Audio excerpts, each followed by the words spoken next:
જય માતાજી બધાને। આજે છે રવિવાર ને રવિવાર સ્પેશિયલમાં આજે મેં બનાવ્યા છે ફાફડા।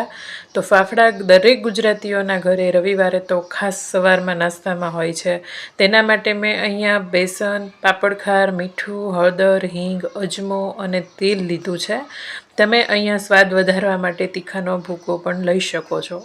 તો સૌ પ્રથમ આપણે લોટને ચાળવાનો છે અને લોટને અહીંયા મેં માપીને લીધો છે જેથી બનાવવામાં તમારે સરળતા રહે। જે વ્યક્તિ પહેલી વખત બનાવે છે તેની માટે તો આ વિડીયો ખૂબ જ ઉપયોગી થવાનો છે। તો આ રીતે એકદમ ભરી અને માપ લેવાનું છે કપનું।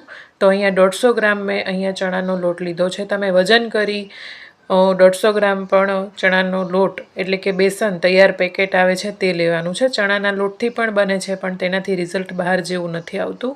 સાથે મેં અહીંયા 2 ચપટી હિંગ, 2 ચપટી હળદર, 2 ચપટી અજમો ઉમેર્યો છે અને જે કપના માપથી તમે લોટ લીધો છે તે જ કપના માપે આપણે પાણી તળિયામાં લેવાનું છે। અડધાનું પણ અડધા ભાગ કરતાં પણ ઓછું એટલું પાણી મેં અહીંયા લીધું છે। 3 ચપટી જેટલો અથવા તો આ રીતે ચમચી આવે છે જે કપની સાથે તે સૌથી નાની ચમચી 1.5 ચમચી લીધો છે અને સાથે 4 થી 5 ચમચી મોટી તેલ લીધું છે અને તેની સાથે મીઠું સ્વાદ પ્રમાણે અહીંયા મેં 1/4 ચમચી ઉમેર્યું છે। તમે જો ઓછું ખાતા હો તો અડધી ચમચી પણ નાખી શકો છો। હવે તે મિશ્રણને આપણે સારી રીતે ગરમ કરવાનું છે। તો તેલ ઉપર આવી રીતે મિક્સ કરી અને સારી રીતે ઉભરો આવી જાય એટલે ઉતારી લેવાનું। થોડું ઠંડુ પડે એટલે આ રીતે થોડું પાણી ઉમેરી અને લોટ તૈયાર કરી લેવાનો છે। તો અહીંયા હું થોડું ફાસ્ટ બતાવું છું વિડીયો લાંબો ન થઈ જાય માટે। તમારે એકદમ ધીમે ધીમે સારી રીતે મસળી અને થોડું પાણી ઉમેરી આ રીતે લોટ બાંધવાનો છે। તમે જો એકસાથે બધું પાણી ઉમેરી દેશો તો તમારે લોટ ઢીલો થઈ જશે। તો ખાસ આ વાતનું ધ્યાન રાખવું। થોડી નાની ટિપ્સ તમે ધ્યાન રાખશો તો ફાફડા પહેલી જ વારમાં પરફેક્ટ બનવાના છે। તો એકદમ સરસ રીતે આ રીતે થોડું પાણી ઉમેરી લોટને ભેગો કરી લેવાનો છે। લોટ ઢીલો નથી કરવાનો, લોટને આપણે પૂરી જેટલો કઠણ રાખવાનો છે। સૌ પ્રથમ ફક્ત લોટ ભેગો થઈ જાય અને બંધાઈ જાય તેટલો જ આપણે બાંધવાનો છે। તો આ પરફેક્ટ માપ છે। તમારે જો થોડો એવું લાગે કે ઢીલો થઈ જશે તો થોડું પાણી સાઈડમાં પહેલાં કાઢી લેવું જેથી તમારે બાંધવામાં સરળતા રહે। તો આ રીતે મારે લોટ જો બધો બંધાઈ ગયો છે તો આ રીતે ફક્ત ભેગો થાય એટલો જ આપણે બાંધવાનો છે કઠણ લોટ। તો હવે બધો જ લોટને આપણે સારી રીતે ભેગો કરી લઈશું। તો આ રીતે ભેગો કરવાથી હાથમાં પણ ચોંટશે નહીં અને તેલ નાખેલું છે તે બધું તેલ તમારા હાથમાં ચોંટવા લાગશે। લોટની અંદરથી તમને ખ્યાલ આવશે કે તેલ આમાં છે એવો લોટ આપણો થઈ જાય એટલે પરફેક્ટ। હવે આ લોટ હજી આપણો બંધાઈને રેડી થયો નથી। જો આ રીતે ખેંચીએ એટલે તૂટી જાય છે। તો આ લોટ આપણે બંધાણો તો ખરા પણ ગાંઠિયા માટે પરફેક્ટ નથી। તો હવે ગાંઠિયા માટે પરફેક્ટ કરવા માટે આપણે 2 થી 3 ચમચી જેટલું સાદું પાણી લેશું અને આ સાદા પાણીથી આપણે થોડું પાણી ઉમેરી આ રીતે 1 ચમચી જેટલું પાણી નાખી અને સારી રીતે આપણે જેમ રોટલો મસળતા હોય તેમ લોટને સારી રીતે મસળવાનો છે। રોટલાનો લોટ જેવી રીતે મસળીએ તે જ રીતે। તો આ મસળવાની પણ એક પદ્ધતિ છે। તમે જેટલો લોટને આવી રીતે પાણી નાખી થોડું કૂણવશો તેટલા તમારા ગાંઠિયા સોફ્ટ અને એકદમ ક્રિસ્પી બનશે। તમે ગમે તેટલા પાતળા ઉતારશો તો ચાલશે, ઓલું તમારે જાડા ગાંઠિયા રાખવા પડશે, તમારાથી એક સરખા ઉતરશે નહીં અને એકદમ આમ રબર જેવો લોટ કહીએ ને તેવો લોટ થઈ જવો જોઈએ। તો જેટલું તમે પાણી ઉમેરી કૂણવશો 1 ચમચી વધારે તેમ ધીમે ધીમે તમે જુઓ લોટનું જે આપણે બાંધેલું ટેક્સચર છે એકદમ બદલાતું જાય છે। તો આ રીતે એકદમ સ્ટીકી અને એકદમ રબર જેવો લોટ ધીમે ધીમે થવા લાગશે। રોટલી કરતાં પણ કૂણો થઈ જશે 2-3 ચમચી પાણીથી જ, કારણ કે આપણે તેને મસળ્યો છે સારી રીતે। તો આ મસળવાની પદ્ધતિની જ ખૂબી છે લોટ બાંધવામાં। તો ગાંઠિયા તમારા એકદમ પરફેક્ટ બનશે આ રીતે। તો આ રીતે બાંધેલા લોટને તમે સંચો જે આવે છે સેવ પાડવાનો તેની અંદર મોટી ગાંઠિયાની જાળીમાં તમે ગાંઠિયા પાડશો ને તો પણ એકદમ સરસ બનશે। તો આ રીતે લોટ બધો ભેગો કરી લેવાનો। તો હવે હું તમને બતાવું છું લોટ કેવો બંધાઈને રેડી થયો છે। જો આ રીતનો ખેંચો એટલે આટલો ખેંચાવો જોઈએ, કેટલો રબર જેવો લોટ થયો છે। તો આ રીતે જ્યારે લોટ તમારે બંધાઈ જાય ત્યારે તમારો ગાંઠિયા બનાવવા માટેનો લોટ પરફેક્ટ છે. તો ગાંઠિયા પણ સરસ બનશે અને ફાફડા પણ આ જ લોટમાંથી એકદમ મસ્ત બનશે. તો બહારથી એકદમ શાઇનિંગ આવે છે. તો આ લોટ આપણો એકદમ પરફેક્ટ બંધાઈ ગયો છે. હવે તેને ઢાંકી અને સાઈડમાં રહેવા દઈએ 10 મિનિટ.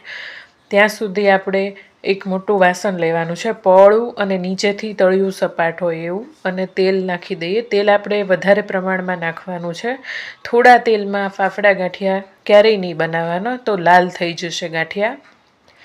તો આવી રીતે એક લાકડાની પાટલી અથવા પાટલો લઈ લેવાનો. ટ્રેડિશનલ રીતે લાકડાની પાટલી અથવા પાટલા ઉપર જ તે લોકો ગાંઠિયા બનાવતા હોય છે. તેથી ખાવામાં પણ એકદમ સ્વાદ મીઠો લાગે છે. તો આ રીતે, અને તેને જ્યારે તમે આ હાથેથી દબાવી અને ફાફડો પાડી લ્યો તો તેને ઉખાડવામાં પણ લાકડામાં તમે જો બનાવેલો હોય ને તો એકદમ સરસ રીતે આરામથી ઉખડી જાય છે. તો લોટને આપણે થોડી પાટલી મારે કોરી હતી, સાફ હતી ધોયેલી, એટલે મેં થોડું તેલ લગાવી અને ચીકણી કરી લીધી અને તેની ઉપર આ રીતે લોટને મસળી લીધો. તેલ લગાડવાની પાટલીને બિલકુલ જરૂર નથી, પરંતુ આ રીતે લોટ તેની ઉપર લગાડવો હતો એટલે મેં લગાડ્યું હતું તેલ. તો આ રીતે સરસ લાંબા એવા લુવા એક સરખા તૈયાર કરી લેવાના, અને લુવાને આડો નહીં પણ આ રીતે ઊભો રાખી અને પાટલીના કિનારે રાખી દેવાનો, અને હથેળીના અંગૂઠાના નીચેના ભાગ વડે આ રીતે સરસ દબાવી અને ફાફડો પાડી લેવાનો. તો આ રીતે દબાવીને તમે જોઈ શકો છો એકદમ સરસ ફાફડો આપણો પડી જાય છે. હવે તેને ઉખાડવો પણ એકદમ સહેલો છે. આ રીતે મોટી છરી લેવાની અને ધાર વાળી લેવાની, જેથી એક જ વારમાં આપણો ફાફડો ઉખડી જાય. તો તમે જુઓ એકદમ સરસ ઉખડી ગયો છે અને ટ્રાન્સપરન્ટ આપણો એકદમ ફાફડો દેખાઈ રહ્યો છે. તમને દેખાતું હોય તો મારી આંગળી છે તે આરપાર ગાંઠિયાની બતાઈ છે. તો એકદમ ટ્રાન્સપરન્ટ એવો બન્યો છે. તો હલકું એવું તેલ ગરમ થાય એટલે તરત જ એમાં ગાંઠિયા પાડવા માંડવાના. એકદમ ફાસ્ટ ગેસે નહીં કરવાના, થોડો ધીમો રાખી થોડું તેલ આવી જાય એટલે તરત જ આ રીતે બધા જ ગાંઠિયા જેટલા તેની અંદર સમાય તેટલા આપણે પાડી લેવાના. તો મારે અહીંયા જો આવી રીતે જેને થાય, ક્યાંક વધારે પીસ દેવાય ને ક્યાંક ઓછું, તો આવી રીતે થઈ જાય છે. તો તેને ફરીવાર આવી રીતે કરી અને ફરી વખત કરવું. થોડી પ્રેક્ટિસ કરશો ને એટલે તરત જ તમારે ગાંઠિયા છે તે પડવા માંડશે. બહુ વધારે પણ ભીસ નથી દેવાની અને સાવ ઓછી પણ નહીં, એવી માપે માપે એક સરખી ભીસ દઈ આ રીતે આખો ફાફડો છે તે બનાવી લેવાનો.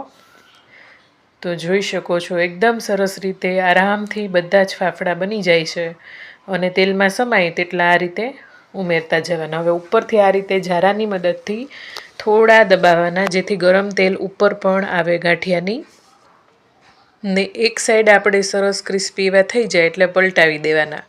તો આ રીતે પલટાવી અને બીજી સાઈડ પણ 2 મિનિટ આપણે તળી લેવાના. ગાંઠિયાનો કલર બદલાવો ન જોઈએ, એટલા માટે જ આપણે થોડી વખત ધીમા અને થોડી વાર ફાસ્ટ એવી રીતે ગેસ કરી અને ગાંઠિયા તળી લેવાના. તો આ એક આપણો ગાંઠિયાનો ઘાણ છે તે તૈયાર થઈ ગયો છે. તો જો એકદમ સરસ ગાંઠિયા બહારથી લાવ્યા હોય તેવા જ બન્યા છે, સ્વાદમાં પણ તેવા જ લાગે છે. ચણાના લોટમાંથી પણ સેમ બને છે, પણ થોડો ટેસ્ટ અલગ આવે છે ચણાના લોટમાં. એટલે બેસન જે આપણે આવે છે તે લઈએ બહારથી રેડીમેડ પેકેટ, તો વધારે સારું રિઝલ્ટ આવે બહાર જેવું જ. તો ઉપરથી આપણે થોડી હિંગ ભભરાવાની, તેનાથી ટેસ્ટ એકદમ સરસ આવે. અહીંયા તમે તીખાનો ભૂકો પણ ઉમેરી શકો છો. તો આ રીતે બધા જ ગાંઠિયા આપણે ઉતારી લઈએ. તો જો એકદમ સરળ રીતે બની જાય છે, પહેલી જ વારમાં પરફેક્ટ બનશે 100%. તો જુઓ છે ને એકદમ સરળ, ઓછી સામગ્રીમાં હેલ્ધી વસ્તુ, અને ફક્ત 150 ગ્રામ લોટમાં તમે જુઓ થાળી ભરી અને ગાંઠિયા ઉતરે છે. તો બહારના તેલ પણ સારા નથી હોતા, એકદમ બળી ગયેલું કાળું તેલ હોય છતાં પણ તેમાં તળ્યા કરે. તો અમે તો આ રીતે ઘરે જ ખાવાનું વધારે હેલ્ધી માનીએ છીએ. તો આ રીતે વારંવાર હું ફાફડા બનાવું છું. ફાફડાની સાથે જલેબી એકદમ સરસ લાગે છે, અને કઢી પણ સરસ લાગે છે. તો કઢી અને જલેબી બંનેના વિડીયો મેં પહેલાં મૂકેલા છે, તેની લિંક હું ડિસ્ક્રિપ્શનમાં પણ આપીશ ને અહીંયા ઉપર આઈ બટનમાં પણ આપેલી છે, તમે ત્યાંથી જલેબીનો વિડીયો, ઇન્સ્ટન્ટ જલેબીનો વિડીયો તમે જોઈ શકો છો. તો તમારે ઇન્સ્ટન્ટ જલેબી બનાવવી હોય ને તો એ રીતે પણ તમે વિડીયો જોઈ બનાવી શકો. તો ઉપરથી આ રીતે હિંગ બધામાં લગાવી દેવાની, ઉપર નીચે કરી અને થોડી થોડી હિંગ છાંટવાની. તીખાના ભૂકાથી પણ સરસ ટેસ્ટ આવે છે, પણ મારે બાળકો ઓછું પસંદ કરે છે એટલે મેં અહીંયા તીખાનો ભૂકો નથી ઉમેર્યો. તો આ રીતે બધા જ ફાફડા મેં ઉતારી લીધા છે. તો જોઈને જ ખાવાનું મન થઈ જાય તેવા ગુજરાતીઓના મનપસંદ ફાફડા બની અને તૈયાર છે. અને આ વસ્તુ તો એટલી ગલીએ ગલીએ અને શેરીએ શેરીએ, ભાવનગરમાં તો ખાસ, મેં ભાવનગરથી છીએ અમે, તો ત્યાં તો ખૂબ જ માત્રામાં લારીએ લારીએ આ ફાફડા મળે છે. તો આ એકદમ સિક્રેટ રેસીપીથી બનાવ્યા છે. તો આ રીતે તમે જો કોઈ દિવસ ટ્રાય કર્યા હોય તો વિડીયો જોઈ અને પરફેક્ટ માપથી બનાવશો, મેં આપેલી બધી ટિપ્સ અને ટ્રિક્સ ફોલો કરી, તો તમારા ગાંઠિયા સેમ આવા જ બનવાના છે. તો એકવાર જરૂરથી ટ્રાય કરજો આ રીતે બનાવીને.